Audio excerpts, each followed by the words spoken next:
castle on volcanic rock, streets where kings and paupers walk side by side, a city torn between its medieval past and Victorian future. This is Edinburgh, 1850. Edinburgh is home to 160,000 souls. They call it the Athens of the North, a city of philosophers and physicians, of lawyers and labourers. But Edinburgh is also a city divided. To the south, the ancient Old Town, where families live stacked 10 stories high in cramped tenements. To the north, the elegant New Town, where the wealthy have built a new Jerusalem of ordered streets and Georgian stone. Let us walk these streets and see how they lived. By the middle of the 19th century, Edinburgh stands as a city of remarkable contrasts.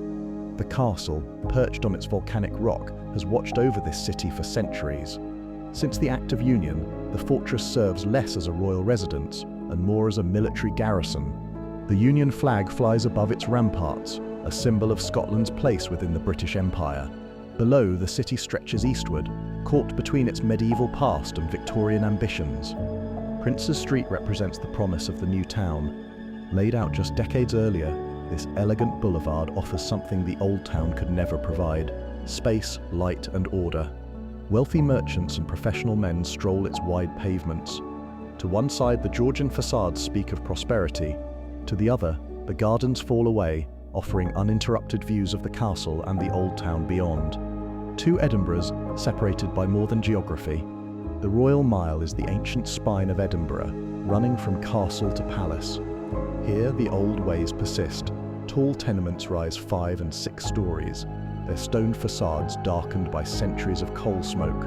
Merchants call out their wares, servants push through the crowds. The street is narrow, crowded, and alive with commerce.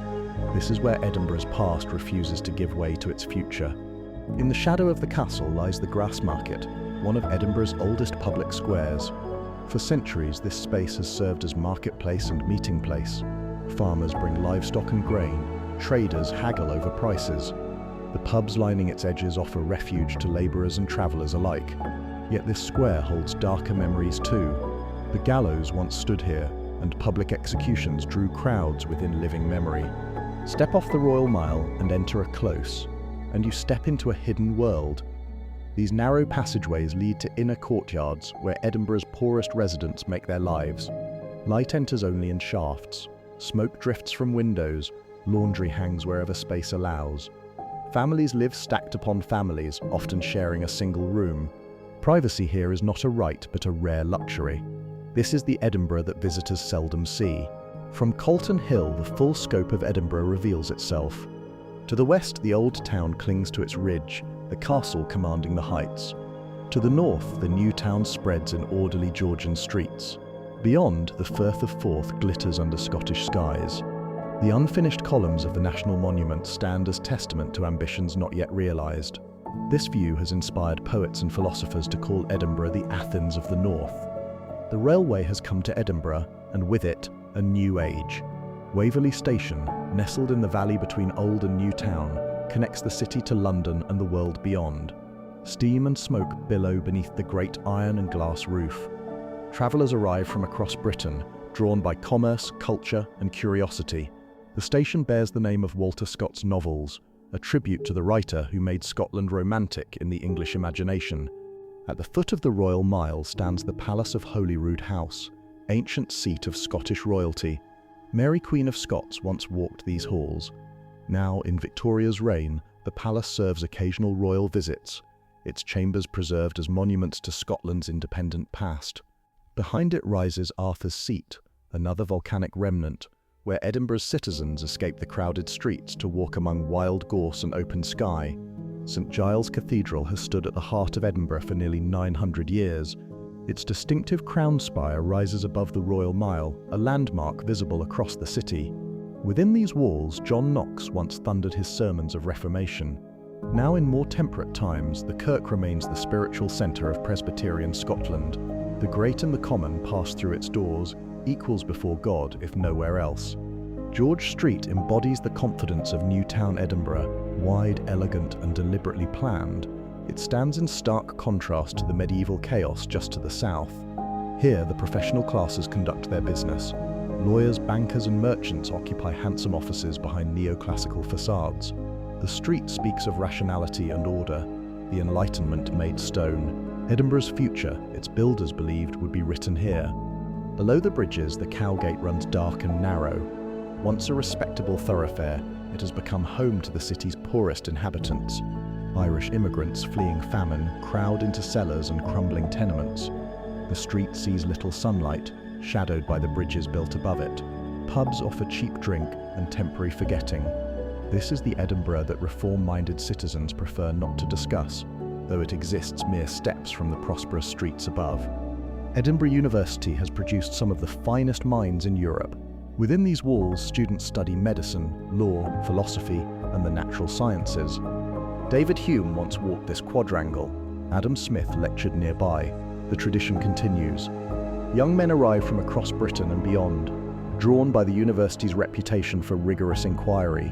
In an age of industrial progress, Edinburgh remains a city that values the life of the mind. 2 miles north of the city centre lies Leith, Edinburgh's port and gateway to the world. Tall ships crowd the harbour, their masts a forest of timber and rope. Sailors and dock workers unload cargo from across the globe. Whiskey barrels await export. Coal arrives to feed the city's fires. The smell of salt, fish and tar hangs in the air. Leith is rougher than Edinburgh proper, a working place where fortunes are made and sometimes lost. Hidden in the valley of the Water of Leith lies Dean Village, a settlement older than Edinburgh itself. Watermills have operated here for 800 years, grinding grain for the city above. The river turns great wooden wheels. Millers and their families occupy stone cottages clustered along the banks. It is a quiet place, remarkably rural, given its proximity to the busy streets above, a village preserved within a growing city. As evening falls, the lamplighters begin their rounds. One by one, the gas lamps flicker to life along the Royal Mile, casting pools of amber light onto ancient cobblestones. The character of the street transforms. Respectable citizens head homeward or toward evening entertainments. Shadows deepen in the closes. The castle becomes a dark silhouette against the fading sky. Edinburgh at night holds different promises and different dangers than Edinburgh by day. As the sun sets over Edinburgh, the castle glows golden against a painted sky. This city has endured invasion, plague, fire, and union with its ancient rival. It has produced kings and philosophers, saints and criminals. Now, in the Victorian age, it stands poised between preservation and progress. The old ways persist in the shadow of the new. Edinburgh endures, as it always has, a city carved from volcanic rock and shaped by human ambition. In the heart of the new town stands a monument unlike any other in the world.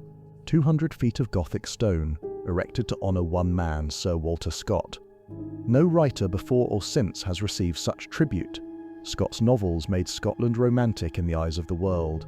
He gave the nation its myths, its tartans, its sense of heroic past.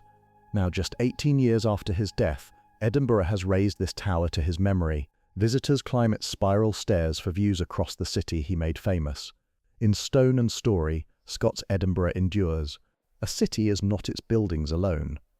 Edinburgh, in 1850, is home to 160,000 souls, each with their own story. The fishwife who walks from Newhaven before dawn. The advocate who argues cases before the Court of Session. The maid who scrubs floors in the new town and returns each night to a single room in the old. The soldier who fought at Waterloo and now begs at the Tronkirk steps. The child who dreams of ships and distant lands. Their names are lost to us now. But in their day, they were Edinburgh. They climbed these winds, crossed these bridges, sheltered from these rains. This was their city. And for one brief moment we walk among them,